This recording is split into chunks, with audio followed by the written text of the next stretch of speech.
நபிகள் நாயகம் சொன்னாங்கல்ல, மேலே போற ஒவ்வொன்றும் கீழே வந்துதான் ஆகணும். நபிகள் நாயகம் சொன்னது மட்டுமில்ல, விதியும் அதான், நியூட்டன் அதான் சொன்னா, எரி போற வரைக்கும் கீழே வரும். இந்த பாஜக சம்பரிவார RSS கூட்டங்கள் என்பது இந்த நாட்டில் வீழும். அப்பொழுது நாம் தீர்ப்பு சொல்லுவோம். சகோதரர்களே, கவலைப்படாதீர்கள், பயப்படாதீர்கள். பொறுமை தான் வேணும். பொறுமை வேணுங்கிறதுக்காக கோழையாக இருக்கக்கூடாது.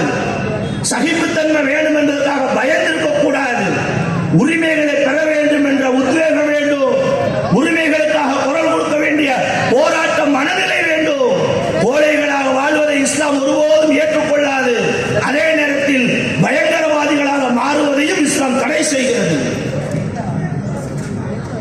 ரெண்டு இடம் இல்லை. எனக்கு அநீதி இழைக்கப்பட்டது காரணமாக நான் இன்னொரு வழியை தேடக்கூடாது. சட்டவிரோதமான பாதையை தேர்வு செய்யக்கூடாது. சட்டத்தில் எனக்கு வழங்கி இருக்கும் உரிமையில் நின்று எப்படி CAA NRCக்கு எதிராக இந்த இஸ்லாமிய சமுதாயம் ஒன்று திரண்டதோ, இந்த சட்டத்தை நிறைவேற்றிய தீர்வோம் என்று மேடையிலே கொக்கரித்தவர்களை, பாராளுமன்றத்தில் கொக்கரித்தவர்களை இந்த சமுதாயம் பணியை செய்ததோ, செய்திகள்ல NRC சட்டத்தை ஏற்றிட்டு ஒவ்வொரு முஸ்லிம்களை அகதிகளாக்குவது திட்டம் போட்டால், வீடு வீடாக கணக்கெடுக்க வருவான்னு சொன்னால், பாராளுமன்றத்தில் அமித்ஷா என்ன பேசினாரு? நாங்கள் இயற்றிய சட்டத்தில் ஒரு புள்ளியை கூட மாற்ற மாட்டோம். NRC கணக்கெடுப்பதற்காக எல்லா வீடுகளுக்கும் அதிகாரிகள் வருவார்கள் சொன்னார்களே, வந்திருக்கானா? வர முடியுமா? வர விட்டோமா? ஏன் வரல? உங்கள் மீது கொண்ட கருணை பார்வையினால் வராமல் இருக்கல. NRC விஷயத்தில் அதனுடைய சட்டங்களை, அதனுடைய கேடுகளை, அதனுடைய உரிமை பறிப்புகளை இஸ்லாமிய சமுதாயம் சரியாக விளங்கி நின்று ஒட்டுமொத்த இந்தியாவிலும் போராட்ட களத்தை முன்னெடுத்தீர்களே, இந்தியாவில் ஒரு புரட்சியை ஏற்படுத்தினீர்களே, இந்தியாவில் ஒரு சுதந்திர முழக்கத்தை முழங்கினீர்களே, அதற்கு பயந்து வரல சகோதரர்களே. நீ வீட்டுக்குள்ள தான் பிரச்சனை தான். சட்டப்படி வா, ஜனநாயக ரீதியா வா, ஒன்று சேர்ந்து வா, ஒன்னா நின்று வா. அன்னைக்கு வந்தீங்கல்ல, வரப்போய் தானே யோசிச்சீங்க.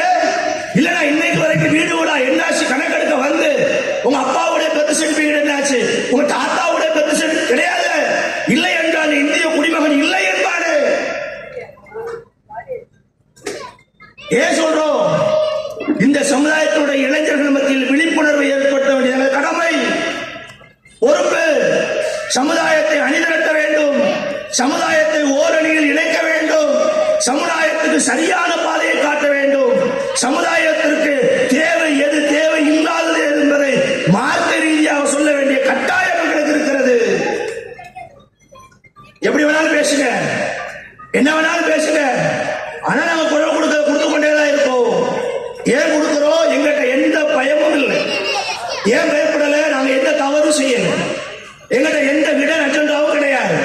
மக்களை நேரடியாக சந்திக்கிறோம், நேரடியாக பேசுகிறோம், கொள்கையை முன்வைக்கிறோம், போராட்டங்களை முன்னெடுக்கிறோம், ஜனநாயக வழியிலே சட்டப்படி நின்று ஒவ்வொருவரை கேள்வி கேட்கிறோம்.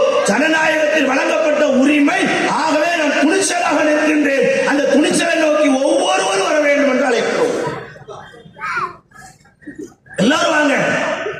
எனக்கு இருக்க உரிமை உங்களுக்கு இருக்கிறது, எங்களுக்கு இருக்கும் கவலை உங்களுக்கு இருக்கிறது, எங்களை போல பிள்ளைகள் உங்களுக்கு இருக்கிறது. நமக்குள்ள மார்க்க விஷயத்தில் 1000 கருத்து வேறுபாடுகள் இருக்கலாம், கருத்து மாறுபாடுகள் இருக்கலாம். இஸ்லாம் என்றால் இதுதான் என்று சொல்வதிலே எங்களுக்கு எந்த பின்வாங்கலும் கிடையாது. தர்காவுக்கு செல்லாதீர்கள், தாயத்தை அணியாதீர்கள், நல்ல நேரம் கெட்ட நேரம் பார்க்காதீர்கள், பேய் பிசாசை நம்பாதீர்கள்.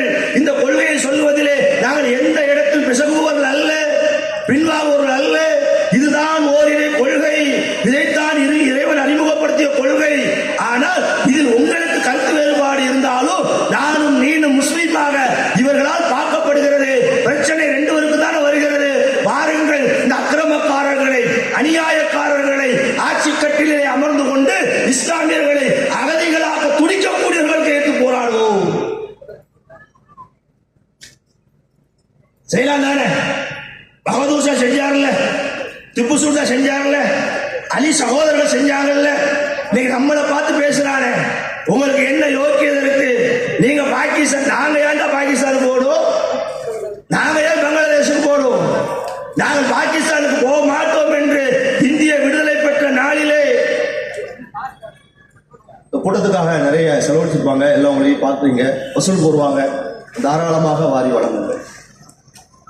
இந்த இந்தியர்கள் 2 முறை தங்களை நிரூபித்திருக்கின்றார்கள். ஒன்று, வெள்ளையர்களை எதிர்த்து நாங்கள் இந்தியர்கள் தான், இந்தியாவுக்கு